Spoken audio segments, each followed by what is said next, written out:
Shalom Sobat MYC, Shalom. Senang banget bisa hadir hari ini bersama dengan teman-teman. Perkenalkan, nama saya Yunus Harefa, saya senang bisa ada di sini dan saya pelayanan di GKPKR Telugong. Daerah tempat saya tidak jauh dari sini. Kalau teman-teman sering bermain di daerah Telugong, ada banyak jenis makanan di sana, silakan bisa cari makan di sana, banyak sekali ya. Dan hari ini kita akan sama-sama belajar tentang pelayanan dalam dunia kerja. Tapi kalau boleh sedikit saya survei, siapa di sini yang sudah kerja rekan-rekan? Oke, thank you. Yang masih kuliah atau studi ada? Ada ya, sebagian ada ya. Oke, baik, berarti kita lebih dominan yang sedang bekerja. Ini topik yang sangat penting, bagaimana kita bisa melihat pekerjaan kita itu sebagai sebuah pelayanan sama Tuhan. Nah, saya akan mulai dari satu gambar ini. Kalau besok Senin, ekspresi lu itu yang mana? Satu atau dua? Jujur, satu siapa? Angkat tangan. Ada yang di belakang. Mantap kok. Semangat ya. Ekspresi dua gimana? Oh, ada ya. Kalau boleh tahu kenapa? Kenapa kalau besok Senin itu kenapa bisa se-stres itu? Kenapa? Michelle, kenapa Michelle? Males. Ya, itu sangat jujur sekali. Ada lagi yang lain? Ketemu bos yang mungkin pelit atau menjengkelkan atau apa? Apa? Kira-kira apa alasannya kenapa? Jujur aja, jujur. Kenapa Senin itu terasa sangat membosankan? Apa? Rata-rata bilang besok kerja lagi. Jadi kayak kita itu sudah sudah istirahat dari hari Minggu, gak terlalu sehektik biasanya hari biasa, lalu besok mulai lagi tuh dan kita kayaknya akan stres sekali rasanya. Ya, biasanya orang akan tidak menikmati Senin. Senin menjadi sesuatu hari yang mulai lagi kerja, mulai sekolah lagi, mulai kerjain tugas lagi dan sebagainya. Nah, pertanyaannya gini, apa bedanya orang Kristen yang sudah percaya Tuhan, sudah kenal Tuhan, dan orang yang belum kenal Tuhan waktu melakukan pekerjaan? Atau waktu menikmati Senin sampai Sabtu waktu dia kerja. Apa bedanya? Bedanya ada 3 hal ini. Ya, ada 3 yang membedakan orang itu sudah kenal Tuhan yang belum kenal Tuhan waktu dia dalam dunia kerjanya atau dunia studinya. Yaitu 3 ini akan menjadi panduan kita dalam mendengarkan khotbah ini. Yang membedakannya adalah alasan, tujuan, dan cara. Ya, kalian ingat hal itu, alasan, tujuan, dan cara itu yang membedakan. Dan mari koreksi diri kita, bagaimana cara kita melakukannya. Yang pertama adalah alasan. Alasan, ya.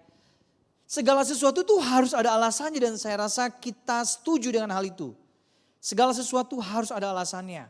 Kita pacaran yang sehat harus ada alasannya ya, benar gak? Masa tiba-tiba pacaran sama orang gak dikenal, lalu kita bisa, oh ya kamu jadi pacar saya, gak bisa ya? Ada alasan-alasan yang melatar belakanginya bukan? Segala sesuatu kita melakukan sesuatu harus ada alasannya. Bekerja harus ada alasannya dan alasannya harus benar dan ini berbeda dibanding apa yang ditawarkan oleh dunia dan diajarkan oleh dunia. Alasannya apa? Ini, baca sama-sama bagian ini, bekerja adalah berkat Allah. 1, 2, 3.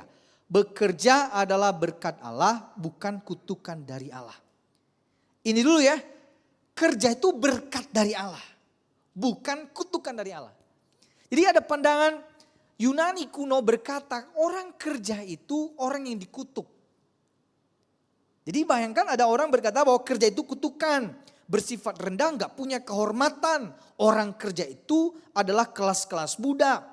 Kalau orang gak kerja itu terhormat. Maka pada pandangan Yunani kuno, filsuf itu terbaik. Raja itu terbaik karena enggak terlalu kerja fisik. Tapi orang-orang pekerja budak, waduh, kerja itu sesuatu yang menjadi kutukan dalam tanda kutip. Jadi kalau ada teman-teman yang malas kerja, jadi mungkin dia ini dari peradaban Yunani kuno, itu harus diingat. Sehingga yang harus kita pahami bahwa bukan kutukan, itu pandangan yang salah. Kerja adalah berkat Allah. Dari mana kita tahu? Kita akan baca dari Kejadian 1 ayat 28. Perhatikan bagian ini. Ya, mari baca bersama dengan saya 1, 2, 3. Allah memberkati mereka, lalu Allah berfirman kepada mereka, beranak cuculah dan bertambah banyak, penuhilah bumi dan taklukkanlah itu, berkuasalah atas ikan-ikan di laut dan burung-burung di udara, dan atas segala binatang yang merayap di bumi. Kalimat pertama apa? Yang tanda merah, warna merah. Allah memberkati mereka, itu dulu ya. Lalu setelah Allah memberkati mereka apa? Baru ada beranak cucu dan kemudian apa? Dikasih tugas dan tanggung jawab itu taklukkan dan berkuasa atas ikan, atas ciptaan yang lain. Dikasih kerjaan. Tapi itu dalam konteks berkat Allah. Allah memberkati mereka dulu baru dikasih tanggung jawab itu. Jadi kerja itu berkat Allah. Bukan kutukan dari Allah. Dan ini harus benar-benar kita pahami. Kalau saudara kerja hari ini berkat Allah buat saudara. Amin. Nah, lihat Kejadian 2 ayat 15. Tugasnya apa? Di situ dikatakan Tuhan Allah mengambil manusia itu dan menempatkan di dalam taman Eden untuk mengusahakan, ya bekerja tadi, dan memelihara taman itu. Ya, tapi Tuhan berkati dulu, baru dikasih kerjaan.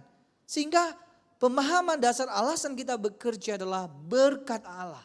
Allah kita lah yang bekerja dan Dia memberkati kita dan kita adalah makhluk yang bekerja. Jadi bersyukurlah kalau saudara bekerja karena itulah berkat Allah buat saudara. Sekarang pertanyaannya, pernah ngitung gak? Berapa lama kita menghabiskan waktu kita untuk bekerja atau sekolah? Bekerja lah ya. Coba kita ngitung-ngitung ya. Nah ini dia, gak usah hitung, udah ada saya tampilkan. Hampir sepertiga waktu hidup kita habiskan untuk bekerja. Benar?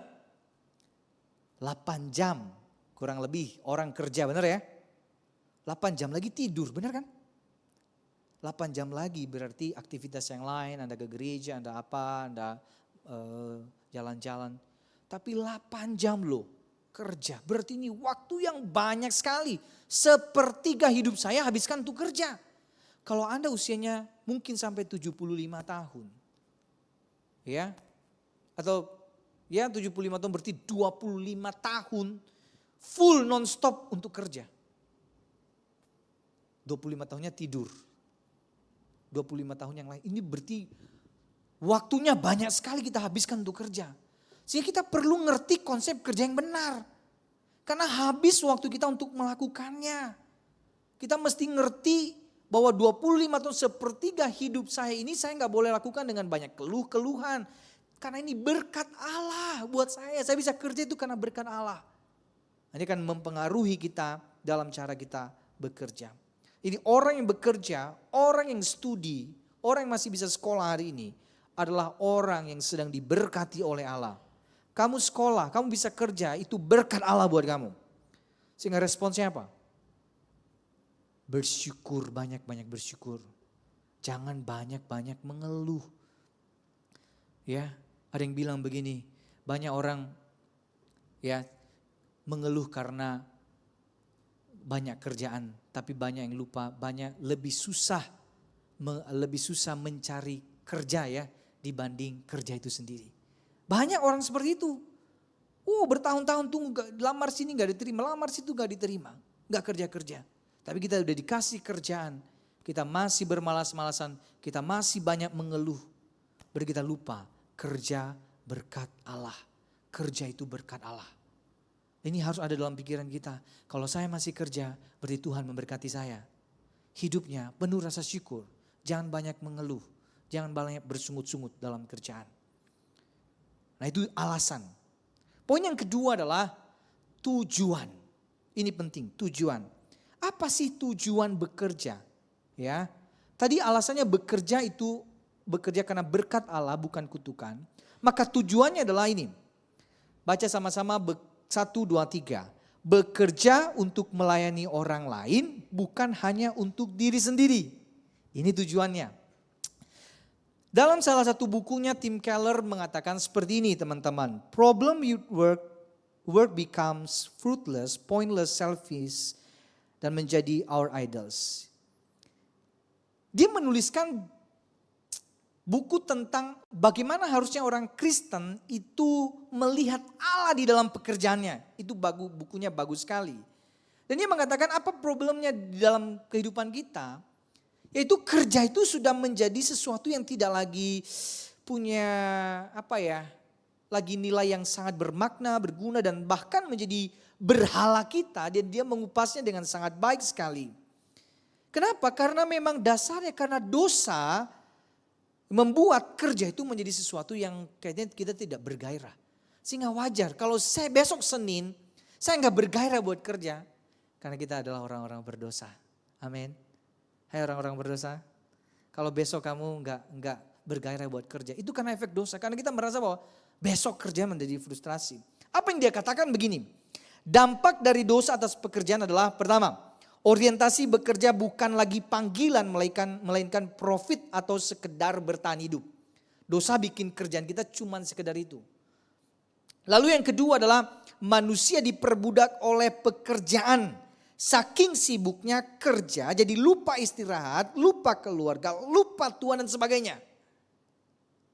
Lalu yang ketiga, bekerja akan disertai frustrasi, konflik, kegagalan, bahkan air mata. Bahkan termasuk itu pekerjaan dalam gereja. Kenapa dampak dosa tadi? Yang keempat, dalam dosa manusia menghasilkan pekerjaan yang berdosa, cara dan jenis pekerjaannya. Sehingga memang pekerjaan itu karena kejatuhan manusia dalam dosa membuat pekerjaan itu diarahkan untuk membawa kita, makanya begitu sulit sekali bekerja menjadi penuh dengan tekanan. Ya, karena kita bekerja bersama dengan orang-orang berdosa juga. Ya. Tapi yang menjadi fokusnya adalah bekerja itu bukan buat diri sendiri. Tujuan bekerja adalah melayani orang lain. Ya, dan itu cara kita memuliakan Tuhan adalah itu harus untuk melayani orang lain. Mari lihat lagi Kejadian 2 ayat 15. Di sana dikatakan seperti ini. Baca sama-sama 1, 2, 3. Tuhan Allah mengambil manusia itu dan menempatkan dalam Taman Eden untuk mengusahakan dan memelihara taman itu. Jadi perhatikan ya. Manusia ditempatkan untuk bekerja mengusahakan memelihara taman itu. Tapi di taman itu bukan cuma manusia kan. Ada banyak ciptaan lain. Sehingga manusia diberikan di dalam taman itu untuk memelihara ciptaan yang lain. Supaya ya bisa hidup semua gitu, bisa baik semuanya. Jadi bukan buat dirinya sendiri. Manusia tidak diciptakan untuk kemudian menjadi pribadi yang kemudian merusak lingkungan gitu. Bukan, tapi memelihara supaya ekosistem di sana juga baik. Jadi pedulinya bukan buat diri sendiri. Sehingga bekerja bukan untuk dirinya sendiri tetapi untuk menopang dan memelihara ciptaan lain. Oleh karena itu pekerjaan harus dipahami sebagai sarana untuk melayani sesama yang membutuhkan. Ya, sesama yang membutuhkan. Jadi semua pekerjaan itu berharga di mata Tuhan. Ya, bukan seperti orang pemahaman Yunani kuno tadi ya. Yang berharga bukan cuman orang kantoran, bukan cuman orang yang punya gaji tinggi, bukan cuman rohaniwan, tetapi semua pekerjaan, tentu yang pekerjaan bukan yang pekerjaan yang berdosa ya, itu spesial di mata Tuhan, itu berharga di mata Tuhan. Entah Anda jadi sales kah, Anda jadi seorang petani, pedagang, tukang sayur, apapun pekerjaan itu berharga di mata Tuhan. Karena kenapa? Itu dilakukan untuk memelihara ciptaan yang lain. Martin Luther berkata seperti ini. Semua pekerjaan adalah bagian dari cara Allah untuk memelihara dunia ini. Ya, all human work is part of God's providential. Jadi memang betul misalnya begini.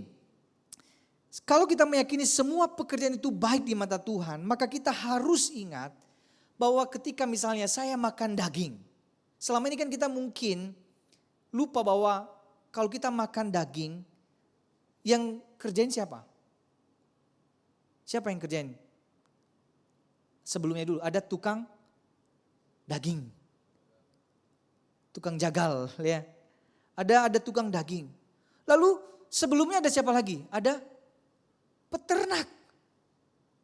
Mereka itu sedang memelihara kita loh. Dan kita lupa bahwa mereka itu mengambil bagian dalam kehidupan kita. Kita makan nasi, enak makan nasi. Kita lupa bahwa di balik kemudian nasi itu ada orang yang jual beras. Di balik orang yang jual beras ada apa? Ada para petani yang sedang mengerjakan banyak hal buat kita supaya kita bisa makan. Nah, makanya kita mesti melihat pekerjaan adalah cara Tuhan untuk memelihara kita. Makanya berharga. Ya, waktu kita lihat ada banyak kakak-kakak ya yang jadi office boy di tempat ini ya, bersih-bersih segala macam. Mereka itu berharga di mata Tuhan juga. Mereka bisa bekerja untuk kemudian kita bisa nikmati ruangan ini. Saya tadi naik lift, ada yang pencetin, betapa mulianya pekerjaan mereka. Saya tidak harus repot untuk hal itu dan bersyukur atas hal itu. Makanya jangan ada yang merendahkan pekerjaan orang siapapun. Jangan merendahkannya. Karena mereka Tuhan pakai untuk memelihara kita sehingga kita bisa menikmati ibadah ini. Ingat, semua ruangan, sound system bisa semua baik seperti ini. Ada orang-orang teman-teman kita yang mengerjakannya dengan baik. Harus ada rasa syukur itu. Ya, harus ada rasa syukur itu. Nah, satu hal yang harus kita ingat, inti dari pekerjaan bukan uang tetapi pelayanan. Setuju gak? Kalau ada yang gak setuju, gak apa-apa juga. Saya mau jelaskan begini ya. Kenapa inti dari pekerjaan bukan uang tetapi pelayanan? Jadi kalau kita coba misalnya gini, kalau ada orang berpikir inti pekerjaan itu hasilkan uang, dia salah melihat pekerjaan itu. Misalnya ya, kita coba flashback ke dunia sebelum ada uang. Bagaimana cara orang bertransaksi? Barter bukan? Kamu punya apa? Kamu kasih aku sesuatu yang kubutuhkan, aku kasih kamu sesuatu yang kamu butuhkan. Mungkin kita sudah sangat jarang di zaman sekarang, tapi cara orang bertransaksi dulu tuh kayak gitu. Bukan pakai uang. Prinsipnya apa di dalam sana? Aku memberikan sesuatu yang kamu gak punya. Dan aku mendapatkan sesuatu yang aku gak punya dan kamu isi bagian itu. Berarti intinya apa? Bukan uang kan? Tapi memenuhi kebutuhan itu. Pelayanan. Sehingga ini penting ya. Waktu teman-teman mungkin nanti next bikin bisnis. Orientasinya pertama-tama bisnis yang kita bangun itu. Buat apa? Buat orang. Apa yang kita sedang jawab kebutuhan orang. Saya percaya kalau itu orientasi kita, Tuhan berkati pekerjaan itu. Karena Tuhan pakai itu tuh menjawab kebutuhan orang banyak. Tuhan kan sayang sama dunia ini. Nah, ada orang anak-anaknya pengen penuhi kebutuhan itu gitu loh. Nah, dia mau pakai orang itu. Kalau orientasinya kebutuhan orang, maka kita pasti akan bisa lebih bertahan lama. Tapi kalau orientasinya uang dan kita gak peduli ini sedang menjawab kebutuhan orang, wah itu bisa kita kelelahan sendiri karena kita sudah keluar dari inti dan esensi dari pekerjaan itu sendiri. Ya, ingat bahwa esensinya adalah pelayanan bukan untuk uang. Oleh karena itu waktu kita jadi anak percaya sama Tuhan, Tuhan itu mengubah cara ya tujuan kita bekerja. Bukan cuma buat diri saya sendiri, tetapi bagaimana kita bisa melayani orang lain. Oke, alasan, tujuan, dan yang ketiga adalah cara. Ya, cara kita bekerja. Gimana cara kita bekerja? Baca sama-sama bagian ini 1, 2, 3. Bekerja dengan integritas bukan hipokritas atau kemunafikan. Cara orang Kristen bekerja bukan kemunafikan tetapi integritas. Saya pernah beli satu barang, satu tempat. Orangnya bilang gini, mas ini barang ori. Wah, saya tertarik dong ya, ini ori. Tapi ternyata pas dipakai itu KW entah KW sekian dan barangnya rusak. Nyesal sekali, biayanya juga cukup besar bayar itu. Tapi saya bilang banyak ya orang kayak gitu. Kenapa lu gak ngomong aja KW gitu supaya ekspektasi saya tidak terlalu tinggi untuk barang seperti itu. Maka kejujuran itu penting sekali, integritas itu penting sekali. Ada satu orang, saya lihat video di TikTok lucu juga, dia bilang gini. Ada satu orang itu mau lamar kerja. Jadi ada karyawan-karyawan lain, lihat begitu ya. Terus pas dia lamar kerja, karyawan lain bilang gini, kamu bawa muka berapa? Loh, muka berapa? Dia bilang saya bawa muka ya 1. Dia bilang, kalau kamu mau bawa muka 1 mah gak bertahan dan gak bisa sukses di kerjaan ini. Loh, kok bisa gitu? Dibilang sama dia, kamu harus bawa mukanya 2. Maksudnya apa? Kalau mau bertahan di sini kamu harus bermuka 2. Kamu harus munafik. Kamu pura-pura baik depan bos, sanjung-sanjung, tapi di belakang bolehlah kamu gak suka sama dia dan sebagainya. Tapi dunia tuh kayak gitu ya. Dunia tuh kita gak bisa enggak loh ya. Dunia tuh kayak gitu, bahkan kayak kita diajar untuk tidak berintegritas. Kita menjadi orang-orang yang munafik di dalam pekerjaan kita. Kita bisakan kompromi tentang kebenaran. Tetapi ingat bahwa yang Tuhan inginkan integritas. Ya, integritas. Meskipun ini gak gampang ya. Tapi Amsal 11 ayat 3 bilang begini. Saya baca bagian bahasa Indonesia sehari-hari, dikatakan orang baik dituntun oleh kejujurannya, orang yang suka bohong dihancurkan oleh kebohongannya. Gak gampang di dalam dunia kerja. Ya. Bahkan ketika kita studi pun godaan untuk menyontek itu pun, ada yang gak pernah nyontek di sini? Hah? Rasanya kita pasti akan, oh ada ya? Oh, luar biasa Anda ya. Tapi enggak gampang loh, enggak gampang, sangat enggak gampang. Ya, dalam dunia kerja, dalam dunia studi kita didorong untuk melakukan apa yang tidak benar tapi ingat, kalau kita bangun dengan hipokritas, kebohongan, maka kehancuran itu akan mengiringi kita begitu. Tuhan ingin kita jujur, kita harus jujur.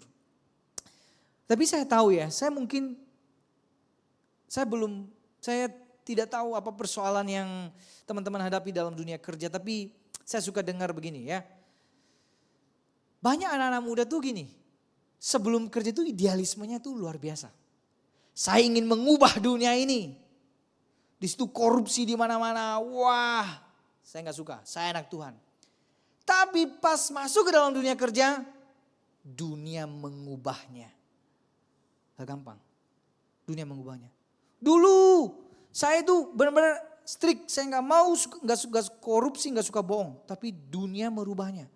Kok teman saya mau, kok teman saya bisa, kok dia bisa. Ini udah biasa aja kok dilakukan dalam dunia kerja. Lalu akhirnya kita ikutan.